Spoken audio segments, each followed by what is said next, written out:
আউযু বিল্লাহি মিনাশ শাইতানির রাজিম। বিসমিল্লাহির রহমানির রহিম। আমার জন্মভূমি উত্তর পাখাননগর ইউনিয়ন বরচর গ্রামের বরচর খালপাড় নোরানি জামে মসজিদের উদ্যোগে নবম ইসলামী সম্মেলনের উপস্থিত আছেন সম্মানিত ওলামায়ে কেরাম মুফতি বশিরউদ্দিন বিপ্লবী সাহেব। ওনার বাড়ি টাঙ্গাইল থেকে এসেছেন, তাই 100 কিলোমিটার 150 কিলোমিটার দূর থেকে এসেছেন। টাঙ্গাইলের মানুষদেরকে আমি আমার ব্যক্তিগত অনেক পছন্দ করি, অনেক কষ্ট করে এসেছেন। উপস্থিত আছেন সম্মানিত ওলামায়ে কেরাম, উত্তর পাখাননগর ইউনিয়নের সভাপতি স্নেহের মনোভারী সম্মানিত মুরব্বিয়ান, পর্যায় অঞ্চলের আমার বোনেরা, মুসলমান ভাইয়েরা, আসসালামু আলাইকুম। বক্তব্য রাখবেন, মূল্যবান বয়ান রাখবেন মুফতি বশিরউদ্দিন বিপ্লবী সাহেব, তারপর আছেন মুফতি আমজাদ হোসেন আশরাফি। আমি শুধু কিছু কথা বলি, আমি বক্তব্য শেষ করব। আপনার অবশ্যই অবগত আছেন, আমি একজন ব্যক্তির জন্য দোয়া চাইব আপনার কাছে। বাংলাদেশের সাবেক সফল প্রধানমন্ত্রী, সবচেয়ে জনপ্রিয় নেত্রী, বিএনপির চেয়ারপারসন দেশনেত্রী বেগম খালেদা জিয়া অসুস্থ অবস্থায় আছে, আপনারা জানেন। ওনার জন্য কায়েমে নবীকে সবাই দোয়া করবেন। যারা ওলামায়ে কেরাম আছেন, আপনাদের প্রতিও আমার দরখাস্ত রইল, ওনার জন্য আপনারা দোয়া করবেন। সারা বাংলাদেশের মানুষ দল মত নির্বিশেষে ওলামায়ে কেরাম আলেম যারা আছেন বিশ্ববাসী ওনার জন্য দোয়া করছেন। কিছু কারণ আছে, কিন্তু দেশনেত্রী বেগম খালেদা জিয়া রমজানের প্রথম ইফতারটি করতেন এতিমদেরকে নিয়ে, দ্বিতীয় ইফতারটি করতেন আলেমদেরকে নিয়ে। উনি এতিম এবং আলেমদেরকে অনেক সম্মান করতেন। তার জন্য কিন্তু অসুস্থ অবস্থায় আছেন। কাতারের আমির ওনার চিকিৎসা করার জন্য এয়ার অ্যাম্বুলেন্স, পিলার অ্যাম্বুলেন্স পাঠিয়েছেন সম্মান করে। আলেমদেরকে সম্মান করলে বিশ্ববাসী সম্মান করে, এতিমদেরকে সম্মান করলে সবাই সম্মান করে। পক্ষান্তর একটি বিষয় কিন্তু আছে।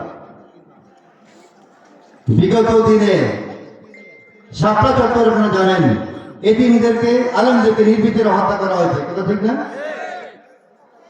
অনেক আলেমদেরকে মিডিয়া ট্রায়ালের মাধ্যমে 80 বছর 90 বছর আলেমদেরকে ফাঁসি কাটতে ঝোলানো হয়েছে, কথা ঠিক না?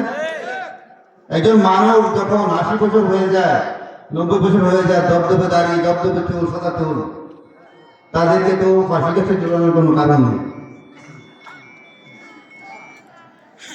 বিখ্যাত আলেমদেরকে কোমর রশিকে জেলখানায় কারাগারে নিক্ষেপ করেছে, কথা ঠিক না? খালেদা জিয়া আমাদের নেত্রী আলেমদেরকে সম্মানিত করেছেন, এতিমদেরকে সম্মান করতেন, তার জন্য উনি সম্মানিত হয়েছেন। আর যিনি আলেমদেরকে, কোরআনের পাখিদেরকে নির্বিচারে হত্যা করে শাপলা চত্বরে আলেমদেরকে কারাগারে নিক্ষেপ করেছে রশি দিয়ে, উনি কিন্তু বিমান দিকে পালিয়ে যেতে হয়েছে। এটি কিন্তু আমাদের জন্য একটি দৃষ্টান্ত।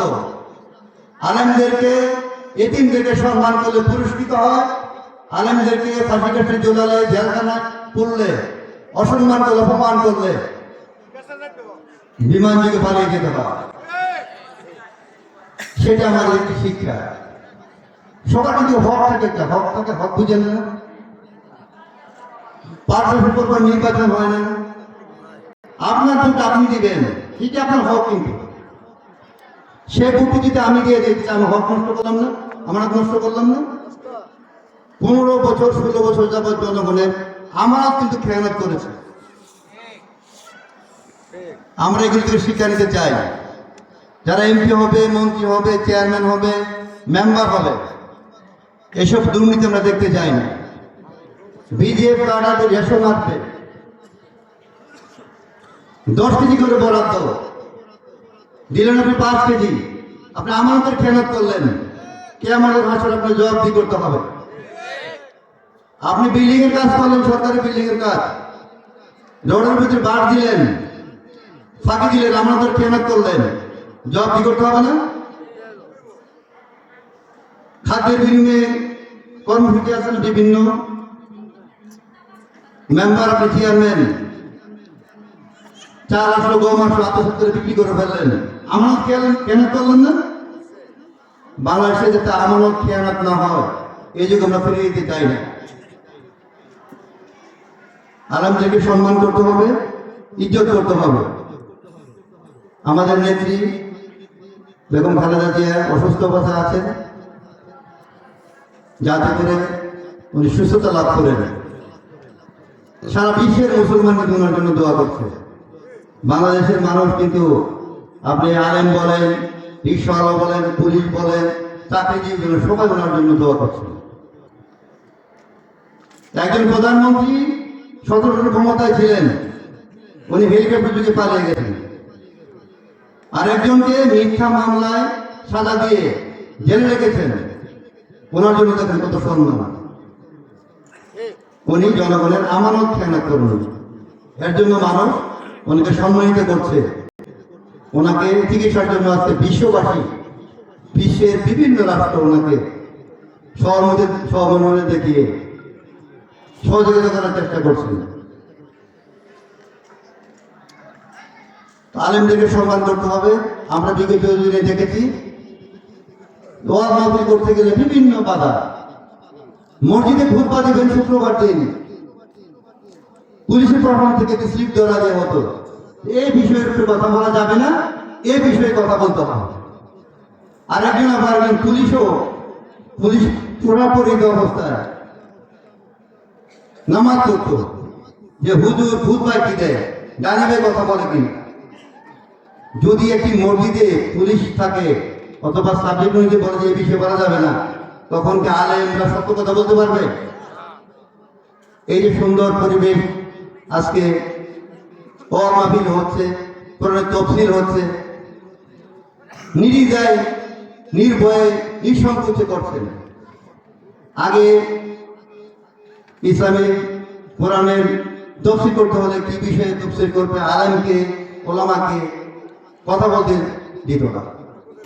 আরেকটি বিষয় 17 বছর আমরা দেখেছি,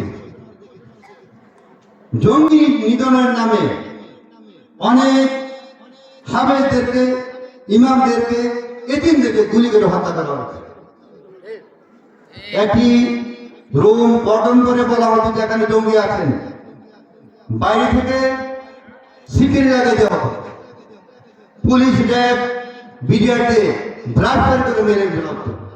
ঘটনায় সে ভালো কি মন্দ যদি অন্যায় করে থাকে তাকে বিচারের মুখোমুখি করা হবে। তা না করে পুরা এলাকাটা গঠন করে রেড অ্যালার্ম দিয়ে, পুলিশ দিয়ে, বিডিআর দিয়ে, র্যাব দিয়ে গঠন করে ব্লাড ফায়ার করে মেরে ফেলা হতো। কই 13 বছরের ভিতরে দেখলাম না কোনো জঙ্গি গ্রেপ্তার হতে, কোন জঙ্গির আস্তানা, কোন মাদ্রাসা তিনখানায় জঙ্গি ধরা পড়েছেন। তাহলে 17 বছর আলেমদেরকে, কোরআনের পাখিদেরকে জঙ্গির নাম দিয়ে গুলি করে হত্যা করা হচ্ছে। কথা ঠিক না? যদি 17 বছর জঙ্গি থাকতো তাহলে 13 বছরে তো পাওয়া যেত নাকি, কেউ গ্রেপ্তার হতো না। তাহলে ওই নাটক করে মানুষকে, মুসলমানদেরকে হত্যা করা হতো। লেবারদারি আর এটা অনেকবারই বলেছি আমি, এই যে আমার কথা মুরব্বী দাঁড়িয়ে রেখেছেন। বাংলাদেশের একজন প্রাইম মিনিস্টারের দক্ষ উপদেষ্টা ছিল,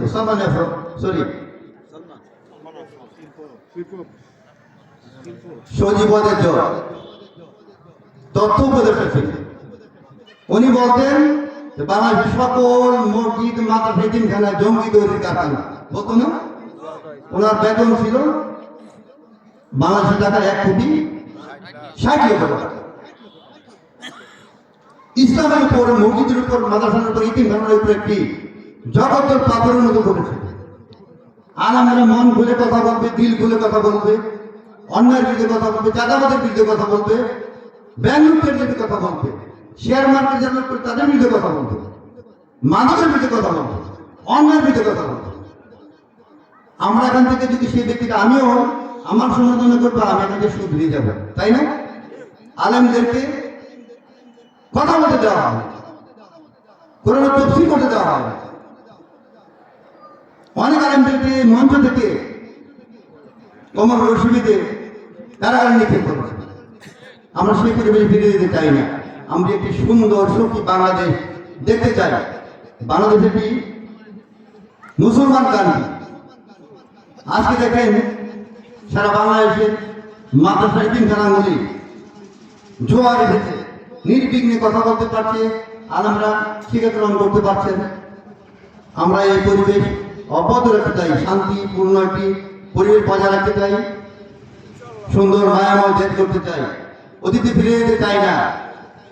যারা আমাকে খেয়ানত করে, ব্যাংক লুট করে, শেয়ার বাজার লুট করে, জনগণের ভোট অধিকার হরণ করে, রোডার বিদ্যুতের বাড় দেয়,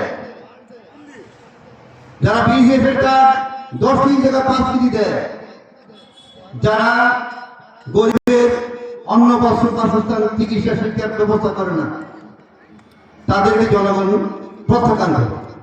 সেই জায়গা থেকে আমরা শিক্ষা গ্রহণ করে আমরা ভালো কিছু করতে চাই। আমি যেহেতু এই গ্রামের সন্তান, আমি আর বক্তব্য দীর্ঘায়িত করবো না।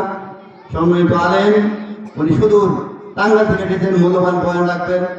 আমার বক্তব্য আর দীর্ঘায়িত না করে সবাই ভালো থাকবেন, সুস্থ থাকবেন, আলেমদেরকে সম্মান করবেন, এতিমদেরকে সম্মান করবেন, এতিমদের প্রতি মাথা হাত রাখবেন, যারা মসজিদ মাদ্রাসা এতিমখানা সেদিকে সবাই খেয়াল রাখবেন। আর আমি কোনো চাওয়া পাওয়ার বিষয় নেই, যেহেতু আমি গ্রামের সন্তান, এই ইউনিয়নের সন্তান হিসাবে আমারও হক আছে আপনাদের সুখ দুঃখে থাকার জন্য। আমি মৃত্যুর আগ পর্যন্ত আপনাদের সুখ দুঃখে থাকবো। আমি সবার জন্য দোয়া করি, আমার জন্য সবাই দোয়া করবেন, সবাই ভালো থাকবেন। আজকের মতো বিদায় নিচ্ছি। আসসালামু আলাইকুম ওয়া রাহমাতুল্লাহি ওয়া বারাকাতুহু।